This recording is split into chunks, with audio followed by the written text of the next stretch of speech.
The 10th race, the 10th and final race of the race meeting of the season, is at 5 o'clock. It's the Cuda Gold Bracelet, a Grade 2 event over 2,000 meters, and scratched is number 1, Wisteria Walk. And Graham and I have literally, while we've been recording the show, received the breaking news that number 13, Summer Pudding, is scratched. Sad, Graham, that she's had to lose her race here and not take part.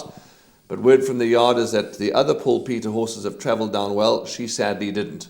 And as a result of that, she was given medication and therefore cannot run, which is very sad. It takes away from the last race of the season. The racing calendar, as well as the last race of champion season, would have been fantastic to see Summer Pudding in action at Hollywood Bets Gravel tomorrow. But fate has stepped in, but she's got nothing to prove. She goes off to stud as a winner of 11 from 13 starts, multiple Grade 1 winners. So we wish Summer Pudding really well. We wish Wilgeborgsdrift and Maritzfontein stud, Jessica Jell, Stephen Jell and the rest of the team there well with number 13 Summer Pudding as she embarks on her stud career. But now, Warren, that has thrown the 2021 renewal of the Cuda Gold Bracelet over 2,000 meters for fillies and mares wide open. I'll cut to the chase. My short list would be number 2, She's a Keeper.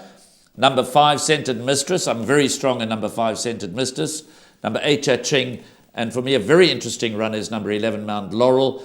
She ran a cracker in the Garden Province Stakes over 1,600 meters. She's never been tried over this sort of trip, but she's by ideal world out of a daughter of Fort Wood. She could relish the step up to 2,000 meters.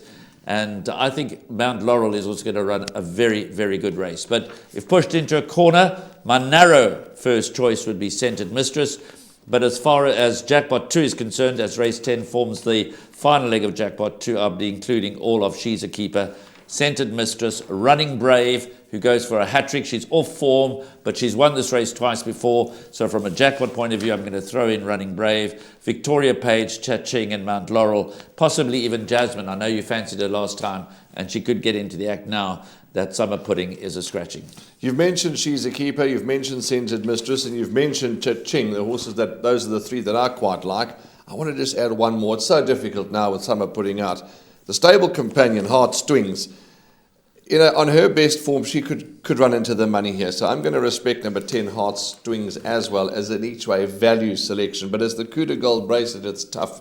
It's a competitive race. Unfortunately, Summer Pudding is not in. And I just must agree with you, and also from myself, wish Summer Pudding's connections all the very best with her. She goes off to the breeding paddocks. As Paul Peter said, she's 100% perfect. She's not badly injured. She just hasn't travelled well, and they're not taking a chance. She's a champion, and off she goes to breed. So that's a wrap for the Cuda Gold Bracelet, a difficult event.